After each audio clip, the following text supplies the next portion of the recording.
A very good evening.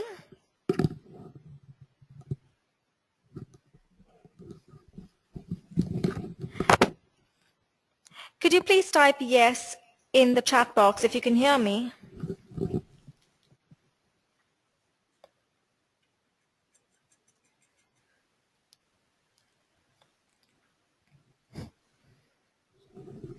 Fantastic. We've had a few yeses here.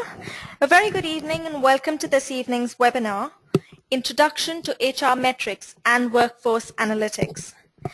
This webinar aims to demonstrate the value of HR, putting it into context within the business. This webinar is, as you know, powered by HR Observer. I'll tell you a little bit about HR Observer. It was basically created by Informa to provide HR professionals with a platform to learn and share content and ideas. Before we begin, I'd like to take you through a few housekeeping points. You can type out your questions throughout the session as they occur to you, and we will allocate time at the end of the webinar to answer them. Unanswered questions will be posted on our blog. The slides and recording will be emailed to you within a week after the webinar.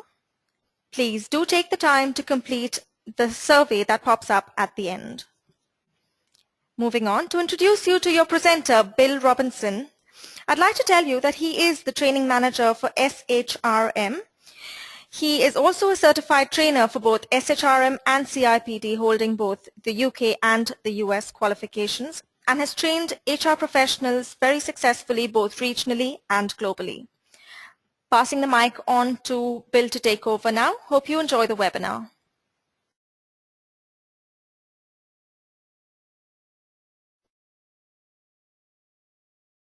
Good evening, everyone. Hopefully you can hear me. Can you just ask you to type into chat that you actually can hear us okay?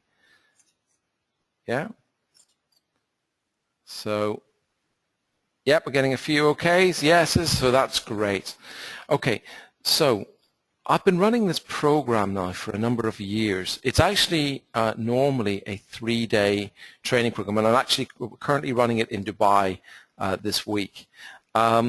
So it's very much, we'll be spending probably 35 minutes where I will do a lot of talking, and you'll see some slides coming up in front of you. Feel free to ask me any questions. I will answer them at the end of this program. And if you need any contact details and you'd like to talk to me, I have no problem providing you with other information. Okay, so I see that we've got 25 people on the line now. So one of the kind of questions that I would love to find out from you are at what level of analysis and metrics and evaluation are you at within your current company? That's always a key question that I would need to know. One of the things that most people are at a very junior level, very entry-level status, whereby you're doing cost per hire, time to hire, number of people trained annually or each month, compared to those that are at a very advanced stage where they understand if they move their engagement surveys 1% and have a more engaged employees, how that 1% reflects back in the human capital of the business and the return on investment in human capital, or how that actually affects the revenue or the net profit in the business. So those are kind of examples of very advanced and very simple metrics. So can we just move on to, no. 1 second, please. I'm just trying to move on to the next slide here. Okay, so look, we're all at the position where L&D and HR are being asked to show where the money is. What do I get in return when I release my staff? If I undertake a project with HR, if I support HR, what's in it for me and my department? And HR are actually been asked to run at the speed of light by business. And it's more and more around what is HR's, not just effectiveness or efficiencies, but their effectiveness.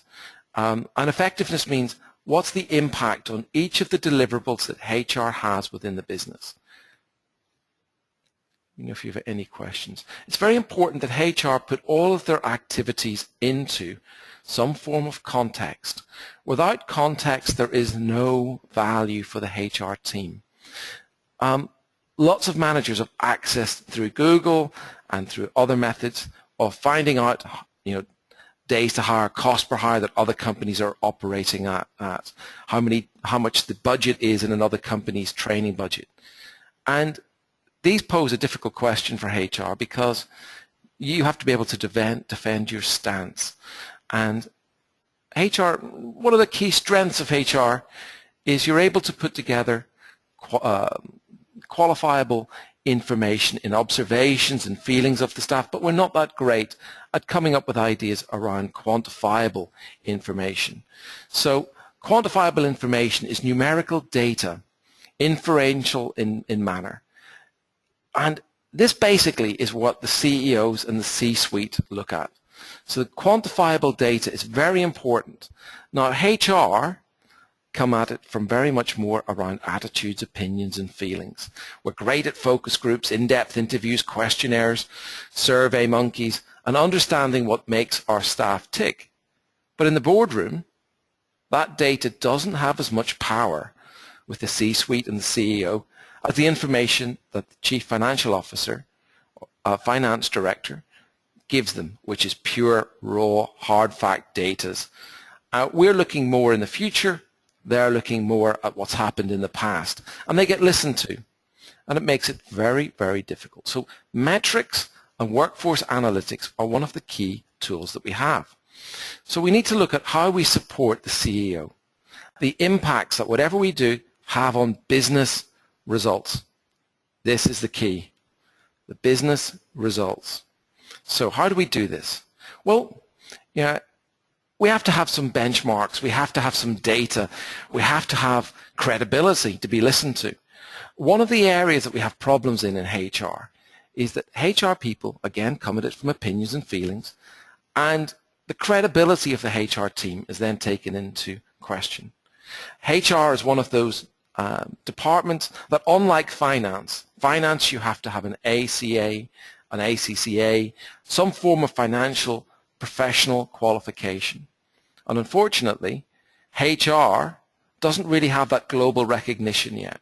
HR managers get the job sometimes by default, sometimes by choice, but there's no official body that actually says this person is competent, that's accepted. Finance have that. Finance, you wouldn't hire a finance manager without having a financial qualification that's internationally recognized. SHRM does offer that. But again, it's not completely globally accepted just yet. It's seen as the American version, but it's catching on here in the Middle East, very much so. HR's other issue is business acumen and understanding the business. HR have a reputation for not leaving the floor that they're on, the chair that they sit in. They're very reactive and they let people come to them. HR needs to get off that chair and go out and understand the business. But one of the difficulties that HR have is that there is no standardization of metrics. How do we benchmark ourselves against other organizations? Well, there is no international standards. And so it becomes difficult for HR to really put some relevance behind what they're talking about. So benchmark becomes very, very difficult. And internally, we have to partner up with finance and to an extent IT. Finance are both a stakeholder in everything we do and a consumer of the data that we produce, and they are a partner in everything that we do from HR perspective. They hold a lot of the data. If finance aren't going to help you and understand what you're trying to achieve, you're not going to get hold of a lot of the data that we're going to be talking about today. But HR need to be able to make that leap into analytics, not just metrics, but analytics. So, what do HR do? Well, we need to first of all establish some kind of consistency in what we're measuring. We need to examine the usefulness of it, understand what context that fits in within the business, and we need to link all our human capital and business strategies, goals, and objectives to the business outcomes. We need to bring other people on board, and we need to understand what the CEO and the C-suite talk about within the board level meetings. What are the triggers that cause excitement with the CEO? Predominantly that comes down to profit, growth, revenue and cost, which are all things that HR don't necessarily talk about. So we need to look at our data and continuously improve it. Now, let's look at what we can link. HR very much have got a lot of different concepts. This is just one of the ones that we would talk about in our longer program that we have. HR have measures. They will take the data, and the data could produce the employee headcount. Very simple, easy to understand data. You then have some metrics. In this case, we're going to look at constructing two based on two or more measures. So in this case, we have employee headcount and revenue per full-time equivalent, an FTE. We then take that and turn it into an analytics. And within that analytics, we convert the metrics into decisions to support insights into the business and look at whatever we do, how does that work within the business. So we take headcount employees, full-time employees, and our revenue. And then we look at turnover of, for instance, high potential employees in poor performing business units. So if we've got a poor performing business unit, what's the attrition rate within that? How many high potential employees are leaving? If we have employees and high potential employees leaving, what's the impact on the company's revenue? Now, HR need to understand that revenue. A revenue is one of the key areas for HR to work within, and we'll come on to this a little bit further. So, but what are the differences? Well, HR analytics are looking at how HR performs better. We're looking at, in this instance, the efficiencies, time to hire, cost per hire, number of people trained. Workforce analytics is really where you're aiming to get to. Workforce analytics is where you tie in the context of what you're doing and the value it brings to the business so that businesses is able to perform better. So the relevance of the data, on this slide you will see, we have HR staff and leaders at the bottom under reporting. In that case we have operational requirements, and HR management are very good at this kind of activity. How many days ill have the staff had? What is our lost time due to illness? How many days holidays are staff taking? How many staff enroll in a pension scheme or make use of the healthcare benefits? For operational perspective. Then we have HR managing itself under efficiencies and effectiveness. How quickly can we bring our staff in to the company? How many days does it take? What's the cost? How many staff are passing probation? How many staff are completing 1 year? But we then need to decide if staff aren't passing probation, are leaving the business within 1 year of joining. Where are we? What are the causes? And this is where we need to start breaking down. Is it an age profile that we have? Are we recruiting people with the wrong educational expectations? Do staff have too many aspirations or not enough aspirations within the business? How are we selling things in? Or is it the management style? Is it a particular business unit that has an issue with its management style?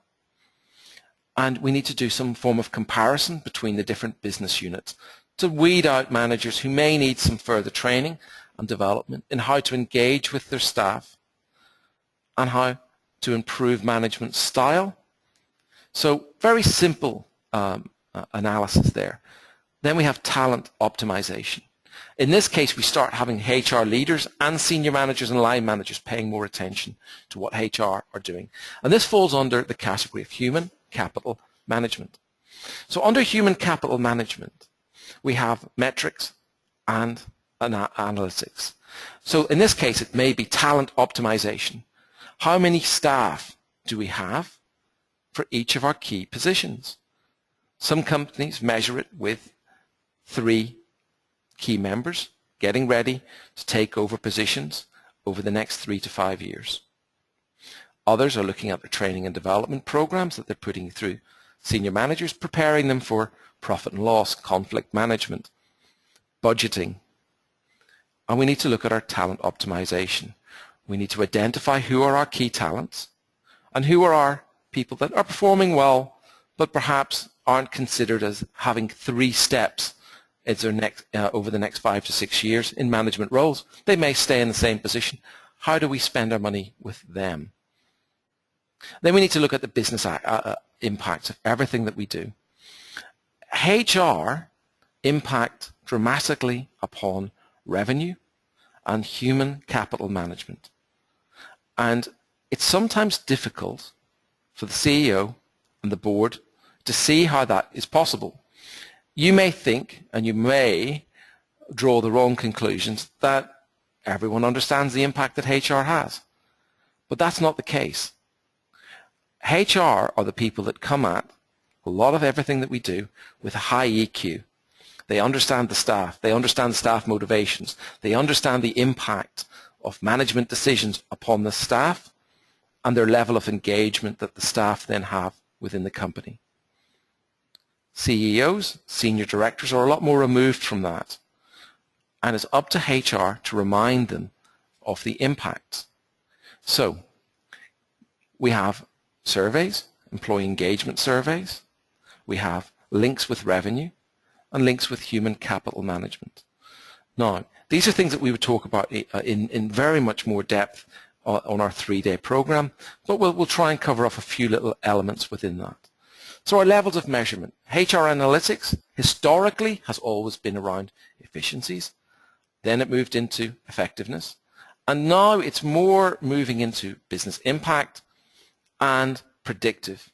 Now, if you worked at some very, very, very sophisticated organizations, and Google would be one of those as well, they can basically analyze if we move our employee engagement 1%, what impact does that have on our total revenue? What impact does that have on attrition within our employees, number of people staying? What impact does that have within our attractiveness for new employees? They've put together very strong predictive models. They've joined themselves with universities and done a lot of research, in particular for their companies and their organization. So predictive modeling is really the ultimate and the key area to move into. But it is impractical for the majority of companies because it can be quite prohibitive and costly for most companies to get into this area. But it's not beyond the realms of most HR managers to look at business impact and to look at where they make a big difference within the organization.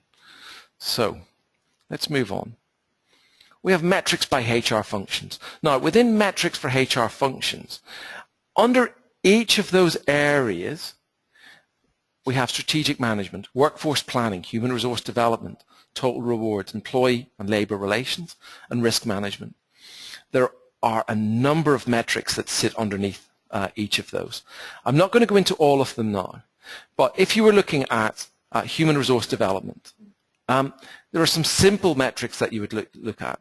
The competency level of the staff, the average training cost that you have, training spend, the number of training hours that you've spent within training, training participation rate, or the required training completion rate of mandatory training.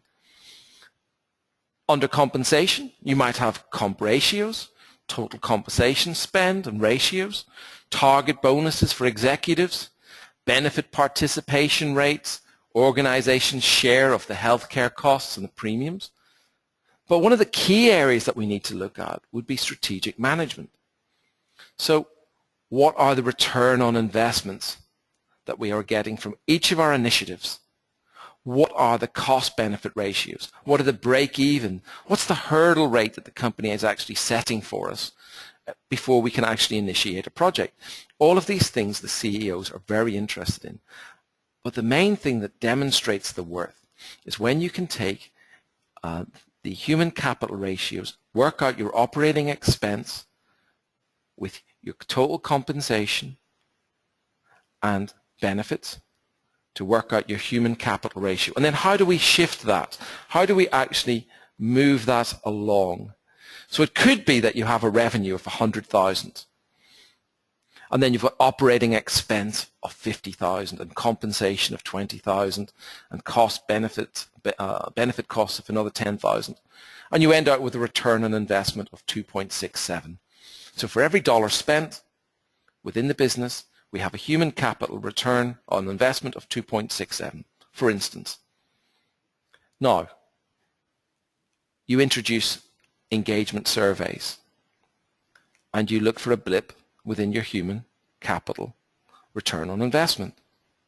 So engagement surveys are conducted.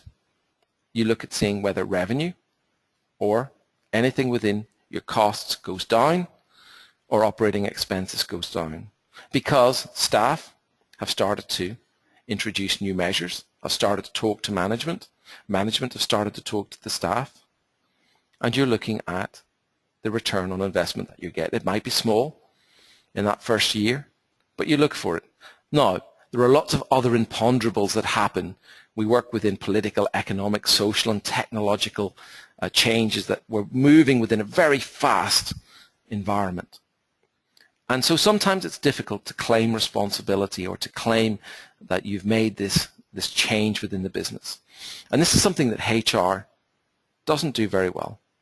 HR gets the blame very quickly for lack of recruitment activity, for training initiatives not working, for having inaccurate policies and procedures that don't align with the business strategy.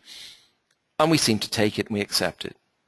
However, we need to start being good at PR, talking about HR and increasing our credibility and our competence levels by saying, look, we undertook this initiative. Look at what happened to the revenue within the business per employee. Look what happened to our human capital return on investment through this initiative. 1 year, it'll be difficult to prove it. The second year you run your engagement survey, you should be able to look at it. And if the same kind of blip happens again, where staff are starting to trust management, starting to engage more with the business, we can start then claiming responsibility for more of our the outcomes and the impacts within the business. Engagement surveys are just one element. It could be training and development initiatives that we're implementing, a change in compensation and benefits. Now, if we were in a true predictive model, we could take each of those. If we pay our staff 1% extra in their base pay, what outcome will that actually have in employee engagement? If we have an increase in employee engagement, what outcome does that have within revenue or profit, net profit? So these are the areas that we need to start looking at and trying to align ourselves under. Now, I could talk about the HR practices here for employee and labor relations, risk management, how many times do we get sued, how many times do we have injuries at work, how do we reduce those? And they're all metrics that we can measure, but unfortunately we haven't got time today to delve into all of these areas. But let's move on and have a little look. Simple one, take this one away, cost per hire. We look at our management time. Some companies will put that in. Managers' time to recruit. We look at our salaries of our recruitment team. We could even break it down into floor space if we wanted and be very, very, very complex. Advertising, job fairs, contractor fees for search firms. Very simple. And a lot of you will be using that at the moment. Time to fill. When do we actually sign it? Is the requisition signed? If it is, then great, we're under the clock. And we have to measure it. It could be that you have 28 days, 40 days, 60 days, 90 days, depending as to what type of people you're looking to hire. But we need to have a general number. How many days for a general appointment, be that in the Middle East here, a local hire, or an expat hire, or an expat hired locally. You could have 3 categories, but then you need to link that into the business. So you develop your model and you say it's 28 days, 40 days, 60 days. But if we move that 5 days or 10 days within our business and we become faster at recruiting, what does that mean for revenue in the business? So it may be the case that you're looking to build in a new recruitment person, new recruitment specialist to speed up the process. Or you start to want to make a business case for using LinkedIn, for instance, or Gulf Talent, or a new HRIS system. If you can demonstrate the link between reducing the time to hire and the revenue that generated per full-time employee in the business, you should be able then to produce a business case that says, look, if I spend $100,000 here on an activity, this is the return back into the business. We've checked with regard to how long it takes us to hire, and if we can improve this process, the effect on the business will be $300,000, $400,000 per annum. So we've got a return of investment of 3 to 1, 4 to 1, and we'll get over the hurdle rate that the company's putting in our way. So please ask me any questions if you would like around this. So turnover rate, attrition rate are all areas that you could look at. Attrition rate is very much a simple area for HR to get their teeth into. What is causing the attrition? Measure it. Implement some initiatives. If you want to improve your onboarding or your orientation of your team for new starters, what impact does that have on the business? When are people leaving? Is it after bonus? Are people leaving after they've passed probation, in their first year, second year? What's the age profile of the people that are leaving the business? Delve into it. Look at the initiatives that you can put in place. Is it training and development? Is it pay? Is it benefits? Is it holidays? Where can we have that initiative and make the difference? Measure it before you do it, or even do some regression back over the last 1 year, 2 years within the business. See what the attrition rates are. See if you've actually done some initiatives and look for a trend. Was there a blip in the business at that point in time with revenue when you did an initiative last year? Then try and compare that with initiatives going forward. Profit per employee, revenue per employee, all very important. Human capital. You're looking at the revenue and your operating expense against the number of staff that you have. These figures are easy to get from finance, providing you approach finance in the right way. Partner with them to get those numbers. Finance will have the numbers, but they won't be looking at impacts on the business. They're there to control costs. Your job is to also control costs, but to look at initiatives and the impact that they will have on the business that could be positive, that you're getting a better return on investment. But you need to have your measures in place and your research done, looking back at initiatives you've done and things going forward. So, a simple one here that we're looking at is linking attrition to profitability. It might seem simple, but a lot of HR people still go, aha. CEOs will go, aha. Because it's just so simple, sometimes people can't see the wood for the trees. If you can have employee attrition, turnovers, leavers, and it's high, it's going to affect customer satisfaction and it's going to reduce your revenue. What do? You put in place initiatives to manage your staff turnover. As I mentioned, onboarding, orientation, career development. Empower your staff to make decisions. Coach your supervisors in how to manage conflict resolution. Nip problems in the bud before they start. Engage with the staff over how can we solve problems. Implement things such as gain sharing or profit sharing if that's possible, where the staff get returned some money, a percentage of the savings, if they implement or make a suggestion that saves the company money. The top companies in the world that are in the top 10, top 20, top 100, all allow their staff to have a form of autonomy and decision-making capacity, and don't punish them if they make a mistake, but they learn from the mistakes. So in this case, manage their turnover. If you can manage your turnover, the number of staff that leave the business drops. Profitability will go up, and customers return. Customers like to deal with people that they regularly deal with. They see the company is very stable, and they're not questioning any of their activities within the organization if they can see one that the staff are happy and then they're happy. Very, very, very simple tool. So, summary. Gather your data. Understand your business, both tangible, intangible, culturally and financially. Align yourself with the business. You need to understand the priorities of the CEO and the C-suite. Evaluate your activities. Am I measuring something that needs to be measured, or is no one actually paying much attention to this one?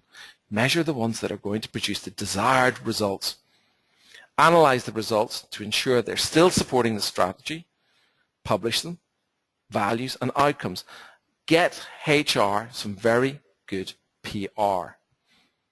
Now, just to clarify, the information that you need are revenue, human capital, return on investment. You need to have the revenue within the business or the profit within the business. If they won't give you the profit, go for the revenue. Understand your operating expense. Understand how much money you're spending on compensation, your pay and benefits, and then you can work out your return on investment. Now, hopefully that's has brought together some thoughts and maybe some questions from others. Let me just see if anyone has asked any questions. This one. Okay. Someone's just put on here, I've just started to measure this quarter. I would say junior level at this time, listening to your description. Okay, that's nothing wrong with that. So the kind of things that you'd be looking at would be simple cost per hire, time to hire, number of attrition rates, how many people are you having ill. So the kind of initiatives that you could put in place are simple ones. Look at how many days people are going off ill. Why are they going off ill? Is it they're having sore hands because the keyboards don't have rests on the keyboard? And look at, well, what initiative can I put in place to help the employees? Do I bring in a masseur, a hand masseur for the staff? If I do spend that money, how will I get a return on investment? Well, if you can reduce the number of days that people are having off ill, it helps. If you have another initiative to reduce attrition rate, orientation, onboarding, improvement of the process, making people feel part of the business faster so that they become more competent within the organization and feel that they're part of it, that's fantastic. Those are just simple little measures. Then, 12 months, 18 months from now, you can start looking at revenue. Hopefully that answered your question. That question was from Nathalie Spree. Beverly's just asked a question. Good afternoon. Is key performance indicators belong to HR metrics? It depends what key performance indicators are operational, or they can be part of HR as well, but they're operational. But HR impact across them very, very much.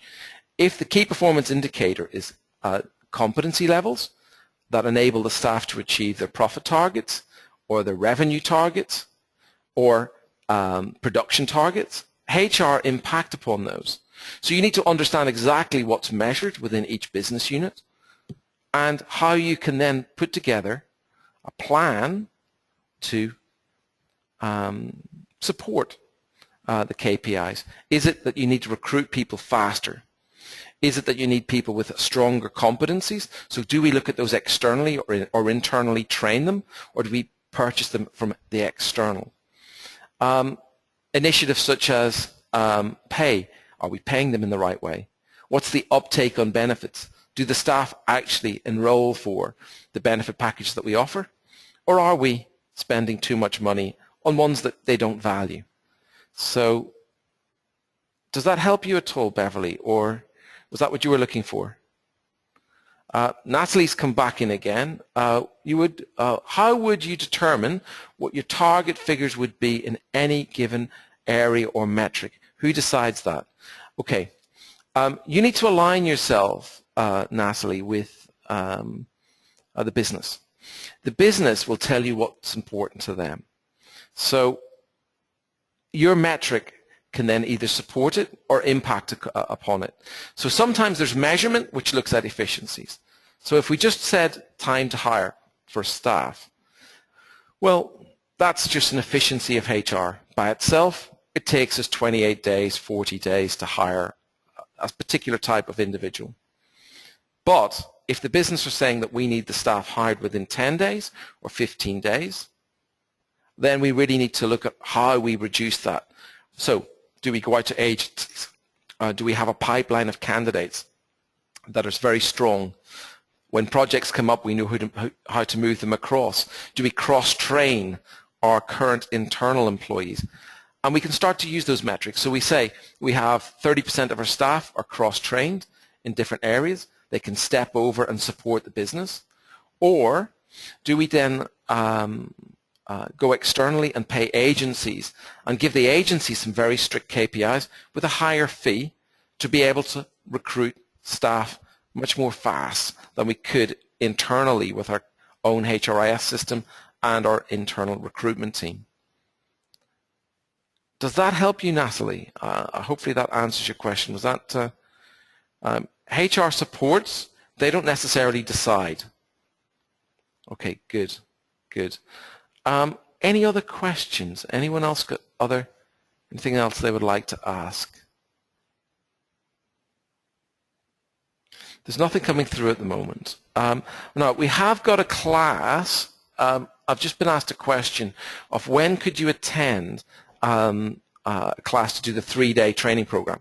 On the 13th to the 15th of December of this year in Dubai, we are running a full HR metric class, and we will cover off all the functional areas, every area that HR covers, from HR development, strategic management, total reward, and risk. You should be leaving that with a clear understanding of all of the metrics that support the business, how to align them with the business, and how to produce financial numbers that the business will pay attention to and will make you, as a HR supporting function, seem a lot more competent in business, and your perception of you and your credibility individually will go through the roof because you're talking the language of the business with regards to finances and quantifiable data. Please reach out to Informa if that interests you. Now, I just had another question. Where to start and how to benefit from HR metrics in implementing the policies and procedures in a small business company where there is no clear system for the company? Okay, that comes in from Muradala. Muradala, it's always difficult, should you be looking at metrics if you're a very small operation and you're really only setting up policies and procedures. I would say to you, get an understanding of the business. Don't write policies and procedures in isolation where HR is one little silo and you buy your policies and procedures off the shelf. For instance, SHRM, you can go onto our website and you can download policies and procedures for any company, different sizes, and you can adapt them and tailor them to your needs. So as long as you're a member of SHRM, you can actually do that, and that will help you. But from a perspective of metrics, go with the simple ones first of all. Start with attrition rate. How many leavers do we have? Attraction rate. What's the vacancy rate that we have? How quickly are we filling our vacancies? What are the key roles that need to be filled? And then our key talent. How are we retaining our key talent? Those are really the areas that you need to look at first of all. Understand the business. Start simple. Metrics is not an easy thing to implement with regards to resources and time. It takes a lot of time. It takes a lot of effort to understand the business and then put metrics together that support the business. So if you're doing it all by yourself, keep them simple and try and link and align them into the business as much as you can. But remember, managers will always want this information, but it won't be an easy task for you if you're doing it by yourself. Hopefully that helps, Murdala. Does that answer your question, Murdala? Okay, great, good. Any other questions from anyone else? Dum, dum, dum. Give you some music. I'm very good at singing. Okay, I think, okay, thank you, Diana. Okay, everyone, I think that we're going to finishing off the webinar now. If you do need to contact Informa, please reach out to them about any of their programs. We offer talent management, succession planning. We've got strategic HR management programs that are coming online very, very soon. We're doing those in May. And there are a number of other HR programs that we offer through Informa. Or you can find me on LinkedIn under Bill Robinson, SHRM. Feel free to contact me. offline of this webinar, and I have no problem. I'm very good at returning calls and making contact with people who need assistance. I look forward to seeing you possibly on one of our courses or even on one of our certification programs that we run throughout the GCC. They're run in Saudi, Kuwait, Qatar, Bahrain and Dubai. So I look forward to seeing you then. Thank you very much. Thank you.